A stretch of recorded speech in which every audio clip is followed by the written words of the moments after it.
Bismillahirrahmanirrahim. Assalamualaikum warahmatullahi wabarakatuh. Perkenalkan, nama saya Muhammad Torun. Saya dari mahasiswa pendidikan matematika kelas 4 lokal C, Fakultas Tarbiyah dan Keguruan UIN Suska Riau.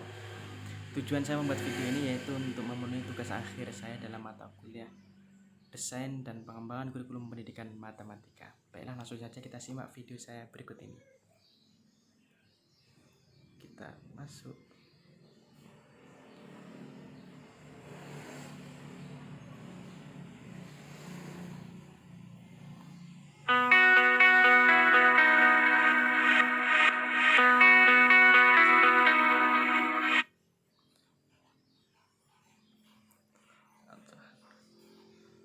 Kita yaitu dalam materi mata kuliah Desain dan Pengembangan Kurikulum Pendidikan Matematika yang didampingi atau dibimbing oleh Ibu dosen kita tercinta yaitu Bu Noviarni SPDI MPD, yang mana di dalam mata kuliah ini kita mendapatkan ilmu yang luar biasa.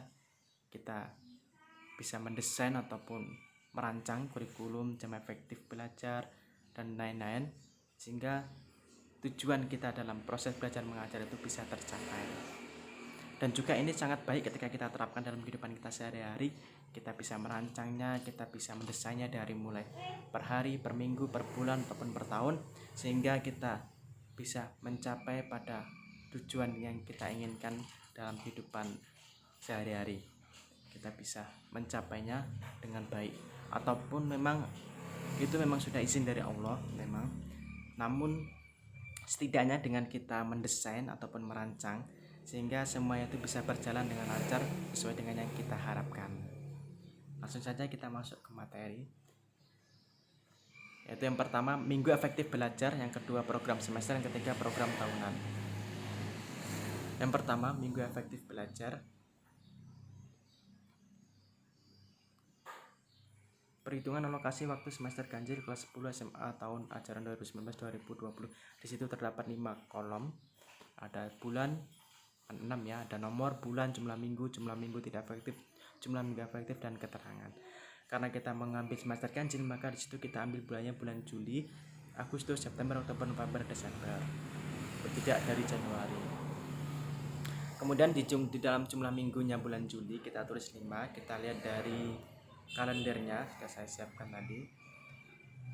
Kalender pendidikan tahun ajaran 2019-2020.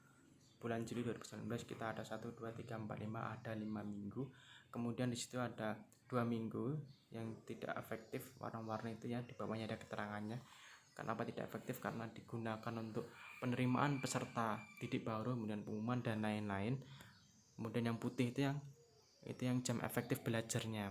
Di situ terdapat 1, 2, 3, ada 3 jam efektif belajar. Kemudian kita masukkan ke dalam kolom tadi. Bulan Juli itu ada 5 minggu, jumlah minggu tidak efektif ada 2, kemudian jumlah minggu efektif ada 3, dan keterangan. Begitu juga bulan Agustus, kita lihat bulan dalam kalendernya. Bulan Agustus itu ada 1, 2, 3, 4. Ada 4 minggu, dan itu jam efektif belajar semua 4 minggu. Maka kita masuk dalam kolomnya, yaitu jumlah minggu bulan Agustus ada 4, dan jumlah minggu efektif dalam bulan Agustus juga ada 4. Begitu seterusnya sampai bulan Desember, dengan pantauan kita menentukan melihat dari kalender tadi. Kemudian kita jumlah minggu kita total, jumlah minggu tidak efektif kita total, dan jumlah minggu efektif kita total, sehingga kita dapat jumlah minggu efektif yang kita pakai yaitu 19. 19 ini ingat ya, kita dalam jam per minggunya itu ada 5 JP. Kemarin di dalam Google Classroom itu Ibu Noviarni memberikan arahan pada kelompok kami supaya ambilnya hari Senin dan Jumat. Dan memang pengalaman saya pribadi itu dalam materi matematika itu jarang sekali yang memakai jadwalnya itu hari Sabtu, karena biasanya hari Sabtu itu ekstrakurikuler atau ekskul. Sedangkan matematika itu biasanya itu paling sering di hari Senin sampai hari Jumat, di antara hari itu. Kemudian yang jumlah 19 ini tadi, jumlah jam efektifnya kita kali dengan 5 JP. 19 kali 5 yaitu 95 JP. Kemudian 95 JP ini total yang kita dapat belum lagi terpotong oleh tanggal-tanggal merah di kalender tadi ya, karena tadi kita ada bulan Agustus itu ya, ada tanggal merahnya kan,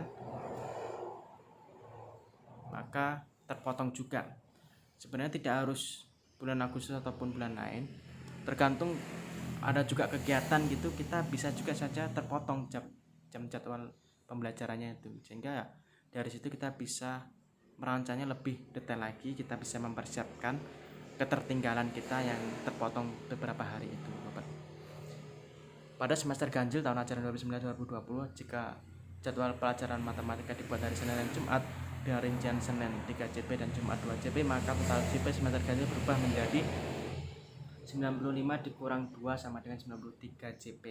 Karena pada hari Jumat 23 Agustus 2019 tanggal merah, yaitu hari raya Idul Adha.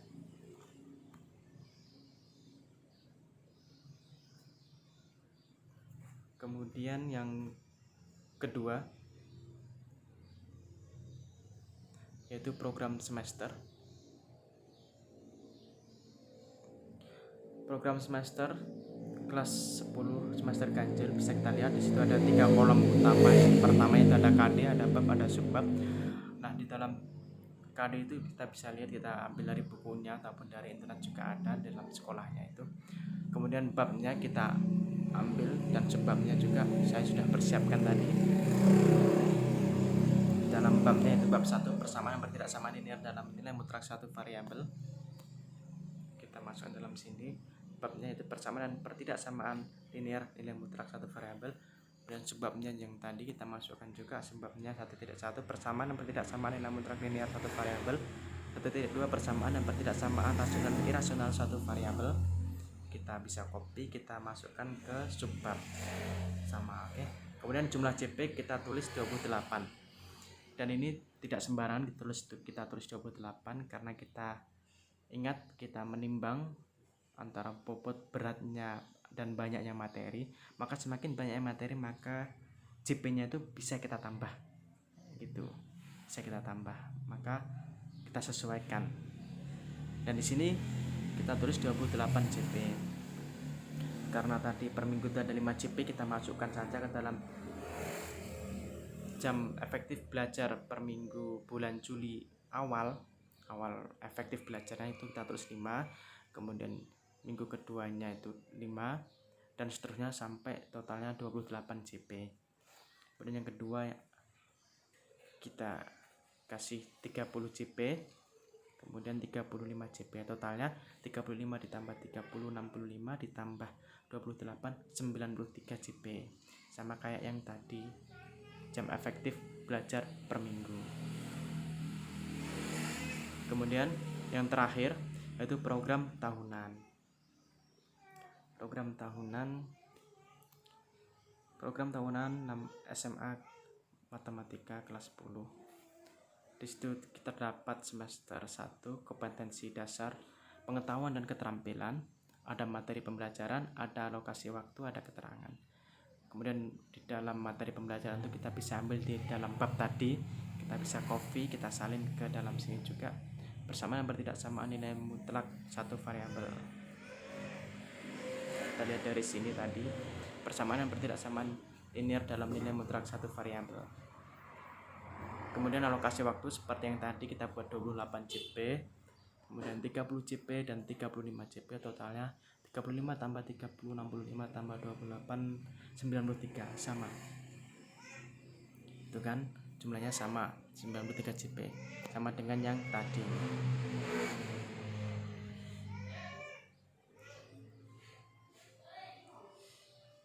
Ataupun dalam bentuk dindasnya seperti ini juga terdapat di dalam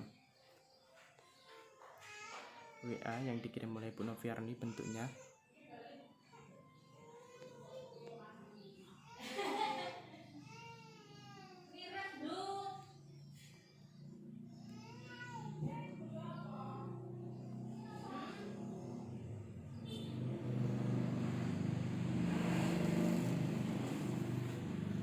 Baiklah, demikian tadi yaitu materi yang saya sampaikan minggu efektif belajar, program semester, dan program tahunan.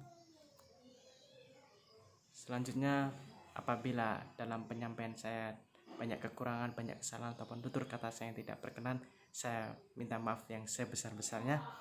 Terima kasih banyak. Assalamualaikum warahmatullahi wabarakatuh.